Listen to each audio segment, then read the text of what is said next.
Here we go then. 3, 2, 1. Mr. Lane. Formal again, mate? Look. Yeah. You all right? You wind him in. I don't know what that was. That was me just keeping me. I don't know what I was doing there. I was fishing, look. Yeah.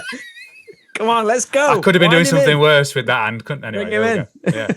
You all right? I'm good, dude. I'm good. Good to see you. Good to see you. We're back again. We're back again. No, this is episode 7. It's nuts. All of a sudden, it like creeps up there with numbers. I know we'll be in double figures if we're not careful in about a year. What is it? I think 7 is the milestone you need to get over with podcasts and stuff like that. So because you're obviously a lot more. Yeah. I think it's 7 or 12. I've got 7 in my head. I don't know. I think like from some kind of survey, they've said so many podcasts just die around 7. Yeah, because I guess you have the initial impetus, don't you? And then you get so far, and what can you? It depends what you're talking about, I suppose. Yeah. Yeah. Well, yeah. Fingers crossed. Then we'll at least get into double figures. That's the goal. So hopefully that's the finish line for now. Yeah. Hopefully we've got another good one coming up today. I've still not decided exactly what I'm going to call this yet, but we'll get onto the topic in a minute. Just a couple of things from our sort of hard rock perspective to mention. Obviously, the tragic news over the last week or so about Taylor Hawkins. Mm-hmm. Every now and again, one curveballs you. I know. And obviously most people hear about it online or through social media. And this was one where someone put up a post, and it's one of them where you're like, am I reading this right? I know. I know. Yeah, well, I woke up and just picked my iPad up just to look at the news and just like stared at the BBC, the headline. I was just, wait a minute, you're right. What? Hey? And especially at such a young age. But one of the things I said, it's like this. I don't think there's many rock stars, not many recognizable people, or not now, not in the really mainstream, especially. No. Yeah.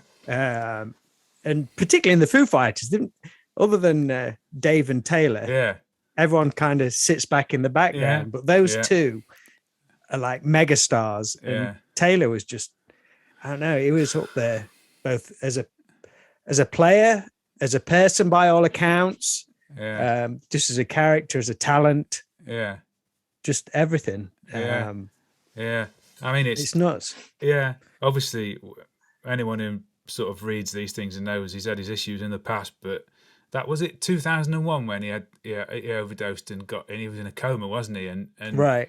I think from what I've read, I can remember he said it was a bit of a wake up call, saying, "Hang on a turning point, you can't do this anymore." But so it's interesting. The crazy thing that I read was, this is a bit morbid, I apologise for that, but no, just it said that the average man of that age, his heart should weigh, was it 500 or 600 grams or something, and his weighed a kilogram nearly, just because it was swollen and hot, diseased. It must have been. It was twice the size of average normal, person, which obviously, you get to an age where you can't do these sort of things. And I'm not suggesting that he was still back on that, but if you read sort of things that, what was it, 10 different things, and I don't know, you just don't know, do you? Yeah, I mean, I had this conversation with my friend when we had the news. It's like before it had announced what had happened, and it was one of those things like you kind of hope it's just some weird anomaly. He had an heart attack out of the blue or something like that. You kind of hope it's going to be that kind of thing. And it almost I know exactly blindside you a bit. Yeah, because one of my best friends from school, that happened to him. He got a heart condition that he didn't know about. And I mean, I'd not seen him for quite a long time, and this is several years ago now. But he just dropped dead. Yeah. And you think, when you read something like that, you think, oh, is that what's happened to him? But then in the back of your mind, but another thing we spoke about, well, it's like if he has had issues in the past and it is still ongoing, I mean, you would kind of think his bandmates would know about it. But how do you deal with somebody in that situation? Do you let them do it in a safe, if you want to call it a safe, controlled environment? Look, if you're going to do it where it's someone. If you do get in any trouble, someone can find you. Don't deal with any dodgy people, get it from a safe source. I don't know. That's exactly what we said. Or and you know, how close him and Dave were. You think Dave would? Well, I don't know. We're getting into the realms of where I don't want to go really about sort of guessing, but or you think in a big band like that, they'd have somebody that would keep their eye on him. Yeah, but I don't know. Or he might have just been really good at hiding it. Exactly. Yeah. I mean, it's right what you say though. It's these people again. We've talked about this before. I think these people that we're never going to meet. Mm-hmm. We don't know, but just something I've said to you before. I know it's a different thing, but I remember when David Bowie died. That's slightly different because obviously he was a lot older. But it's just again one of those people you just think this is never going to happen to. He's always going to be there. And I think I've said on this before. I walked downstairs and said to my wife, "You're not going to believe it," because nobody knew, as well. Yeah. And it's the same thing over and over again, isn't it? I've just, and I've got to be honest. I still find it hard. We might mention them a bit later on, and I still find it quite hard to listen to Chris Cornell and Soundgarden. Yeah. Just it's so for that reason that it's someone that's so big in your life that you've looked up to, and then anyway. So it's going to be Taylor Hawkins. I mean, God, I mean, I'm one of them people. I saw Taylor Hawkins when he was with Alanis Morissette and all that. Yeah, I remember you telling me that before. Immediately, you knew he was a star. Yeah, there's not many people who you do see, and you're like, damn, that guy's going places. Yeah, both everybody who went to that gig said it. I think went with Russell to that gig. And me and Jane went as well, and it was like, wow, who is that guy? I mean, he'd have been super young then. I mean, he's only a little bit older than us. Yeah. So I know. And the other couple of sort of very quick things. So let's not try and dwell too much on these things. Two lead vocalist changes, I believe. The whole Spike from Choirboy situation. That's a weird one. Yeah, it is, isn't it? And I mean, I've seen the Choirboys, but I haven't followed them for a long time. But they just want rid of him, and if you read it, it's just a weird situation, isn't it? Yeah, it's. I mean, I guess you're going to go on to Skid Row on the next one. Yeah. But the Choirboys, I don't know the reasoning that the band can think they can carry on. I don't know. I mean, I'm up for being proven wrong. Yeah. But when you do think of the Choirboys, you think of him, Spike. Don't you? He's the band, isn't he? Yeah. That's how I feel about Skid Row. I know we've talked about this in the past, but I've never been interested in listening to them at all. Maybe I should, but with no Sebastian Bach, because I just identify the band so much with him. I think it is hard. There's a lot more. I'd say there's a lot more characters in Skid Row than. I mean, probably right. People might throw bricks at me for saying that, but I think there's a lot more characters in Skid Row than there was in the Choirboys. I mean, you got Snake and Rachel. I've not actually read the Skid Row situation, but just briefly, what's the reason for their change? I've not heard an official line. I heard that the guy from Dragon Force, he wouldn't get vaccinated. Oh God, right. That's one I heard, but that's me putting something out there and probably fueling a fire that doesn't need fueling. But that's the only reason I've heard. But my God, I mean, I knew of Eric before I'm from Heat. I never gave him that much time, but I always thought he was a cool guy. Yeah, looked great, sang great.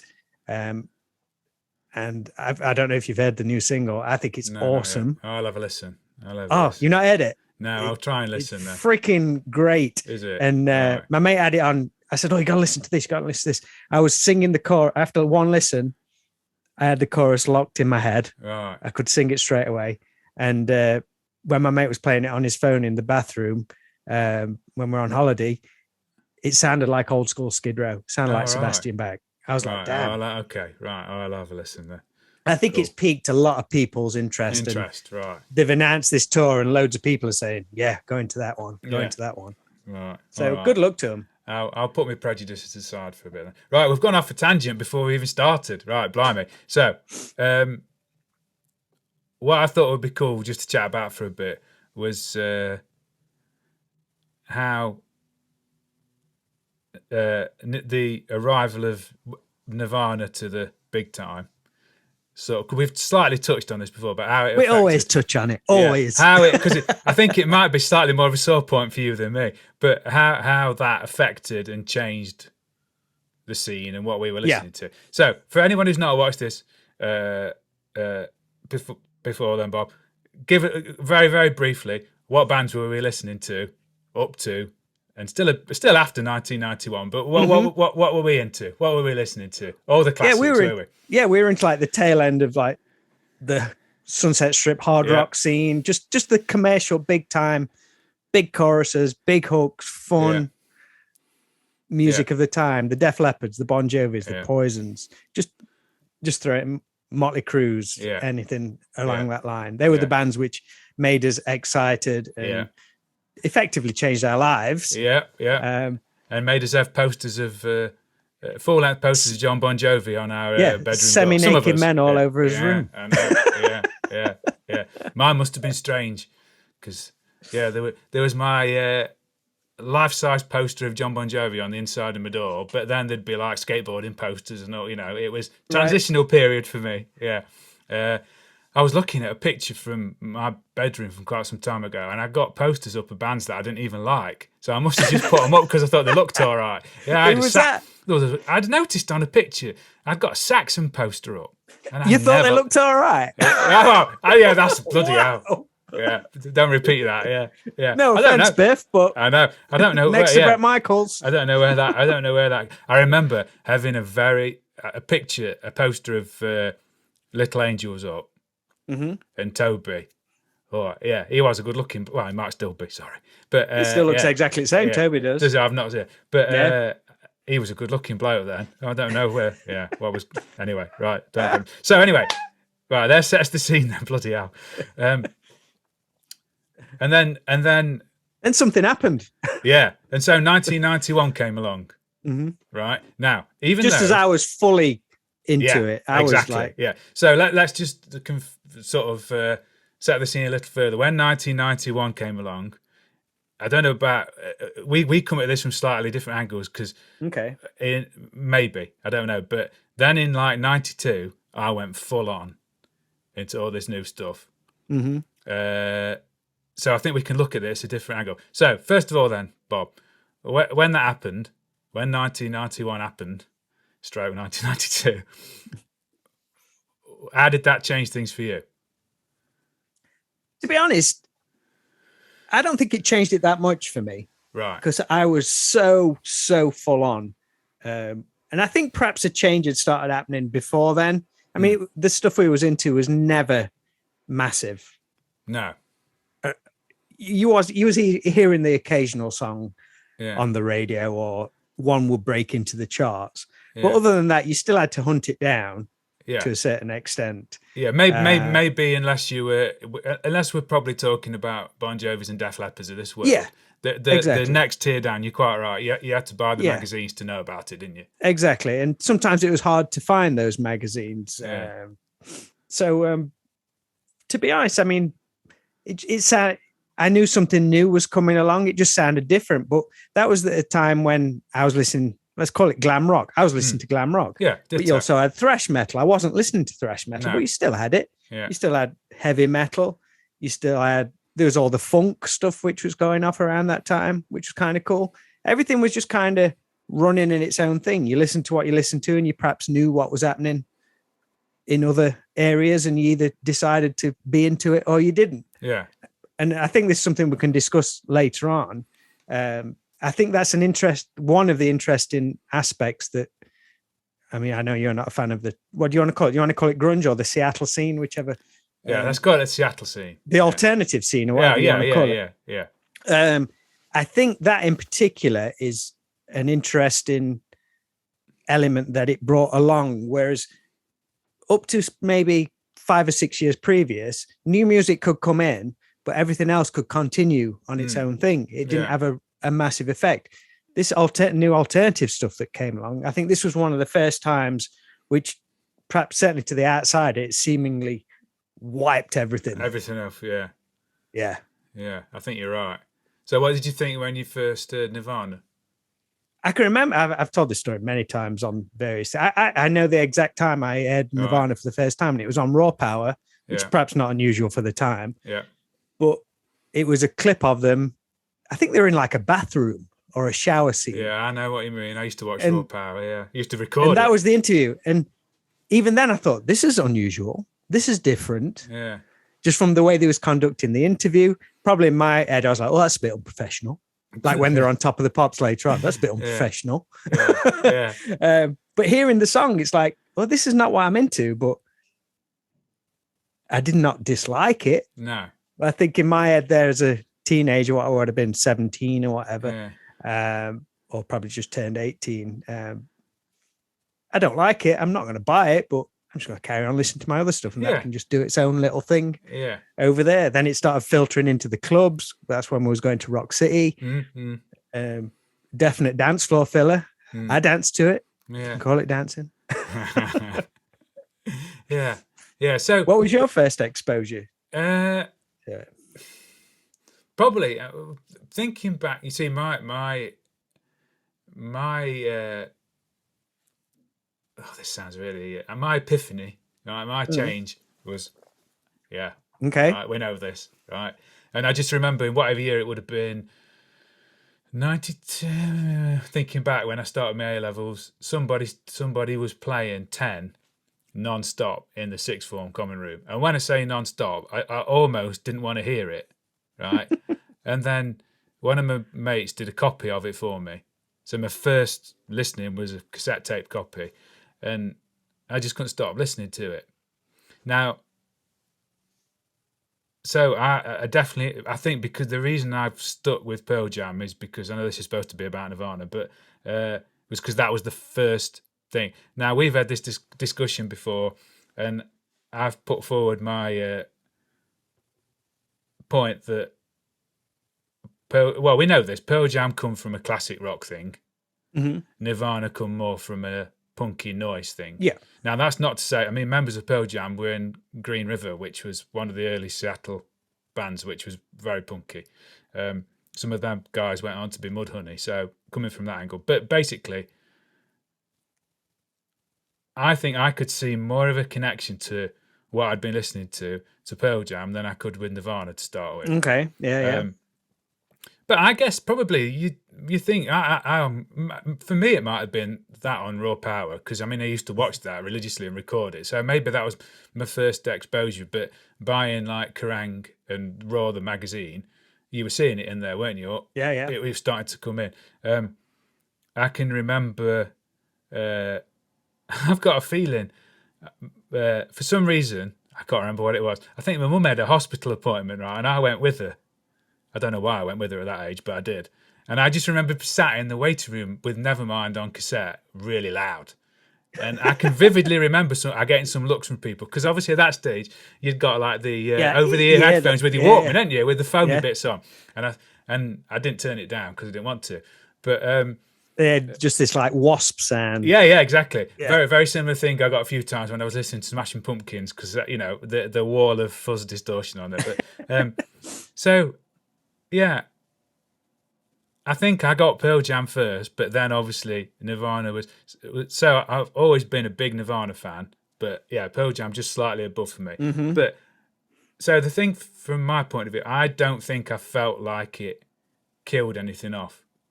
No, because I think probably both of us would listen to that stuff, but then still listen to what Poison were going to do next. When, like for example, when Richie Kotzen joined, what year was that? 93, I think. 93. I love that album still. Yeah. Went to see him.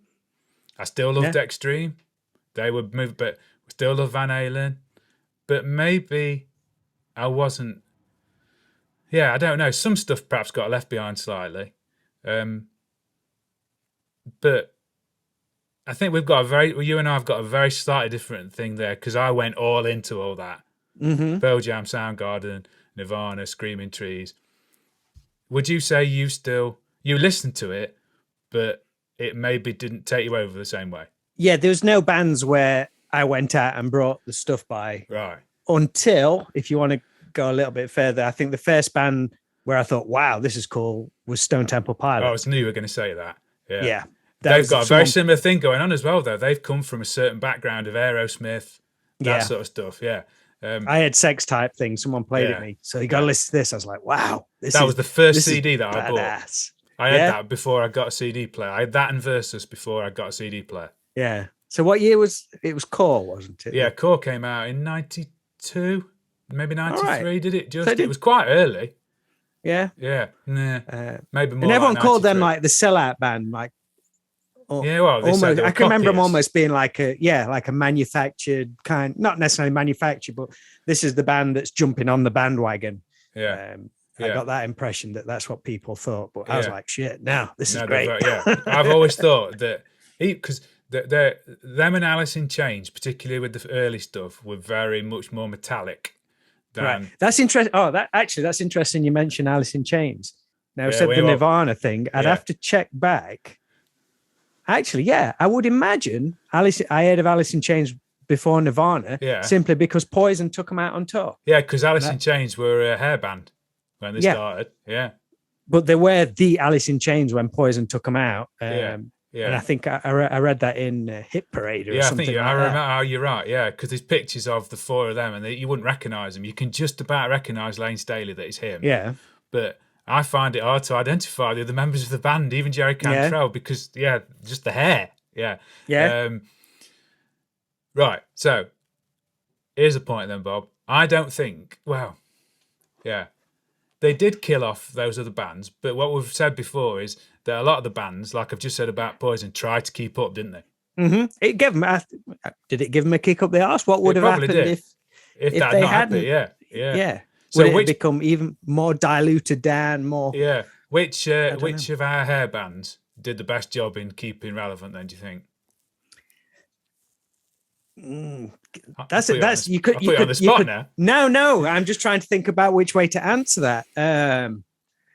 I mean, you could look at it from the back way of which bands survived. Does that make them stay in the more relevant, or are you saying which ones changed their sound to fit what was happening and did a good job? I mean, Poison, when Richie Kotzen joined, didn't really go grungy, did they? I think went more, but they went more modern sounding. Is that a bit of a I think they just used Richie Kotzen's songs. Yeah, they did, didn't they? Yeah. Well, I think that's all it was. Maybe Brett came in with a few GCDs. And, See, I had nines, Bob. See, I had nines. Yeah. We're talking musical chords, if anyone's wondering. Yeah, sorry. And Richie Kotzen perhaps expanded on them and did something really cool and unusual on top of them. Oh, that gig at Rock City. His sound, fantastic, wasn't it? Yeah. So I don't think they perhaps said, "Oh, we've got to sound like something." I think the Poison one, to me, we've got this new guy in. It wasn't perhaps what I expected to hear, but it made sense. Oh yeah, I could see. But I think there've been touches on that with Flesh and Blood anyway. They were slightly going in a different direction. Yeah. So I don't think so. Let's pick another one then. Let's Skid Row. I've got Skid Row. Yeah. So Skid Row did Slave to the Grind. They were always already going heavier, weren't they? That was a natural progression. I think we agreed before that was a natural progression for them. But then Subhuman Race, just the presentation of it, I would say was definitely influenced by the Seattle bands, wasn't it? Yeah, I initially thought, because they'd toured with Pantera and all that kind of thing, my initial reaction was, they've just got heavier again. That was my feeling of it. But now listening back to some of the songs again, you can hear definite influences. I think for me, the band which made the biggest change but did a really good job of it was Warrant. Right. Yeah, because when we've talked about them before, I've listened to some of those later 90s albums, dipped in and out of stuff, and much more at my street. I would listen to that now. Yeah, definitely. They came back with Dog Eat Dog, which I wasn't that much of a fan of. For me, it was too much of a change because I was such a big fan of Cherry Pie. There's so much fun in it, then all of a sudden, everything's gone black. Everybody's looking moody. It was too much of a change. More facial hair. Yeah. Janie's got the ponytail and all that kind of stuff. But now in hindsight, I can see, no, it's a really good album. Then they went even further still with, they had an album called Ultraphobic. And I can remember that album got great reviews in Kerrang. That's something I wanted to bring up. Everyone said all these bands sold out. They they jumped onto the bandwagon.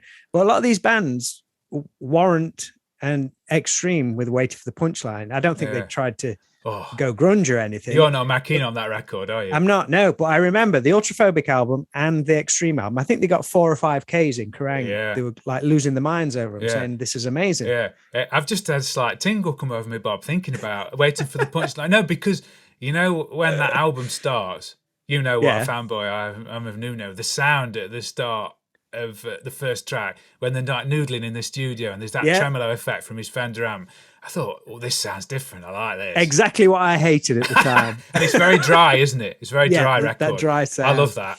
We've talked about this before, about, just slight tangent again, one of my favourite records from 91, maybe a bit later, is John Mellencamp's Whenever We Wanted.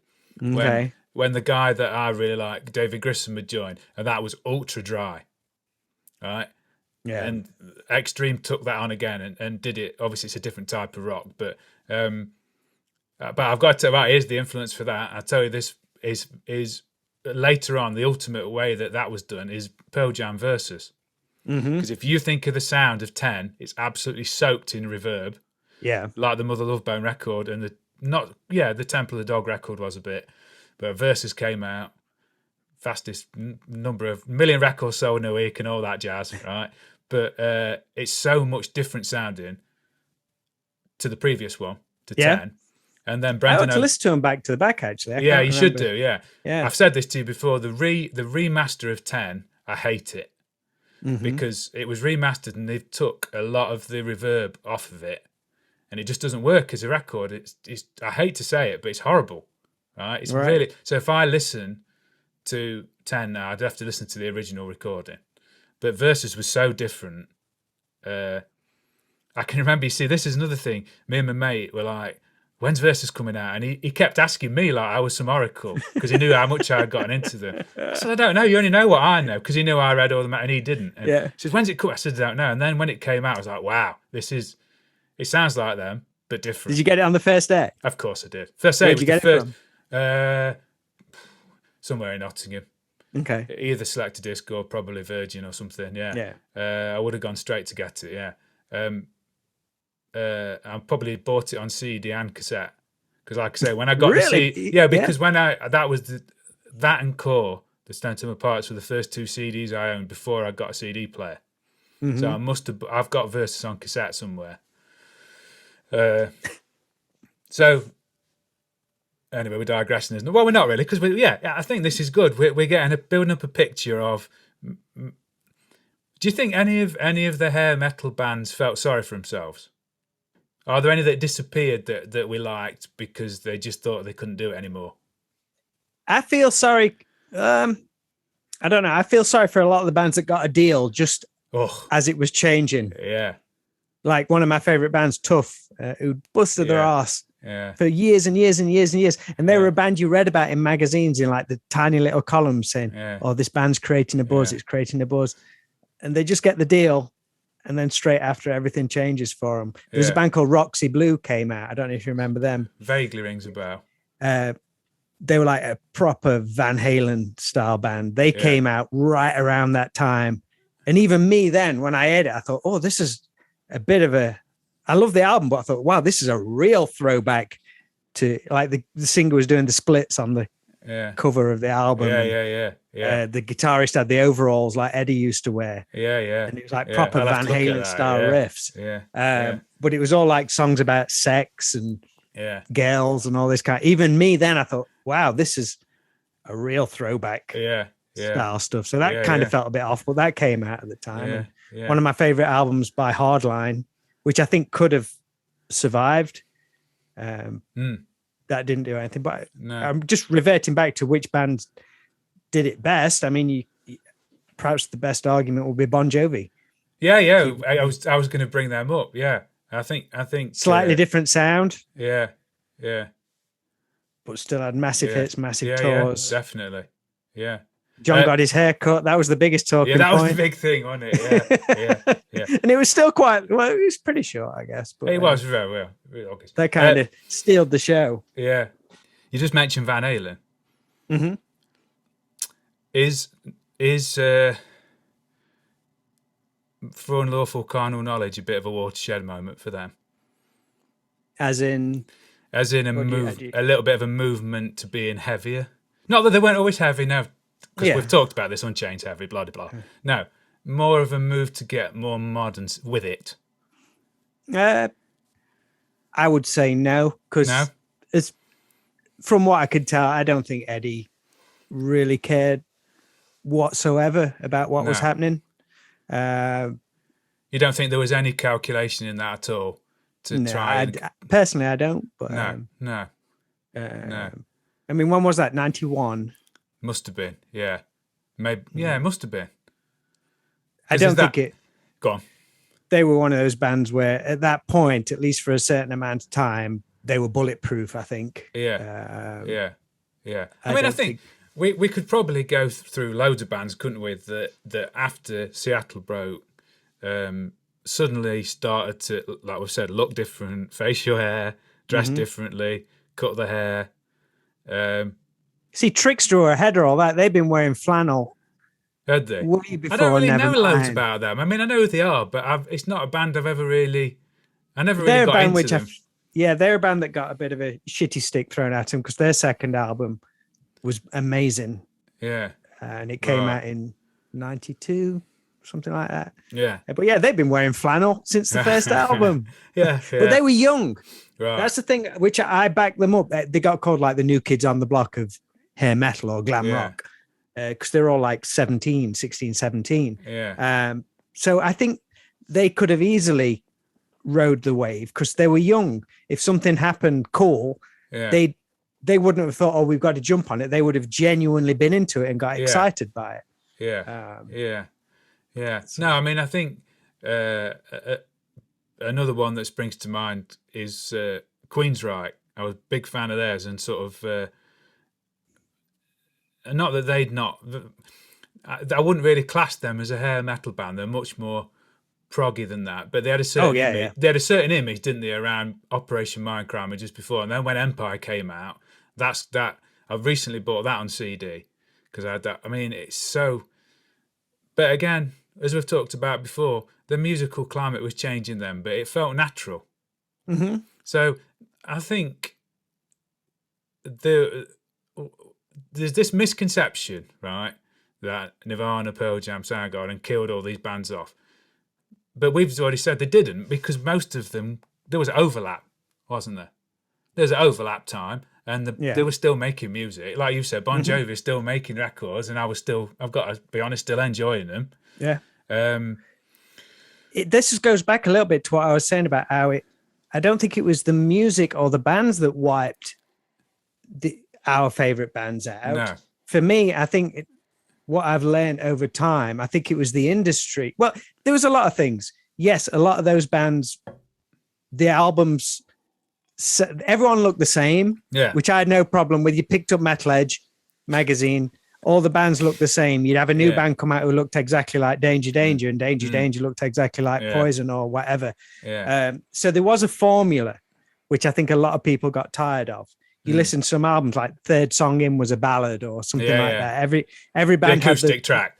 Exactly. So there was a definite formula. So you could say that's one argument where the bands killed themselves. Yeah. Now, whether that was the record industry pushing them, it's got to fit this format, I don't know. That's another argument to it. But what I seem to have learned is, and what I said earlier before, you could have all these different kind of bands running side by side. I think it was the record labels and the industry, or perhaps more radio and MTV that killed it. I think there was still room for these bands, right? But they were just we're not going to play your video anymore. We're not even going to listen to it to see if it's any good. We're just not interested. But something did change though with the politics of it all, didn't it? Because the image of like the Seattle bands was so different. They weren't going to have scantily clad women in the videos. No. You know, they weren't going to sing about the same things. So the attitude of these new bands changed things, didn't it, really, I guess, in some ways. But it's just, I can't help but look back. Maybe I look back with rose-tinted spectacles slightly, but you think of that, what's that meme from the albums come out in 91? Pearl Jam 10, Blood Sugar Sex Magic, Bad Motorfiend, Soundgarden, Metallica, Black Album, Nirvana, and obviously Nirvana.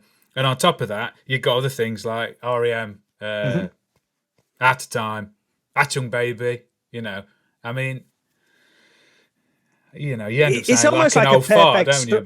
But it's almost like a perfect storm in a way. And there's also, God, there's so many. I'm like loads of things hitting me as to reasons. Keep them coming now. I'm enjoying this. There's also like an age thing. There's like an age thing. 100%. Like, if you got into Bon Jovi in '86, you've been listening to that kind of music for 5 years. Yeah. You've got this group of kids coming up behind you where that's borderlining on old rock. Yeah. It might still be exciting for you. So the younger kids wanted something exciting. Yeah. Whereas and I'm sure you did at one time, I wanted my rock stars to be larger than life from another planet. Yeah. Whereas perhaps somebody 5 years younger than me, or just even a couple of years younger, I don't know, wanted someone more they could relate to. Yeah, it was like them. Yeah. I agree with you. That's very insightful, Bob. Yeah. I mean, I think you've got two polar opposites. Yeah, of course you have. Yeah. I mean, I can understand slightly that some like other aficionados of the glam and hair metal era would think that Kurt Cobain and Eddie Vedder and Chris Cornell were like really dour buggers. Mm-hmm. Because for the reason you've just said, they didn't want that. Yeah. They wanted CC DeVille and you know, they wanted Bon Jovi in his pomp, and they wanted Steven Tyler. I completely get that.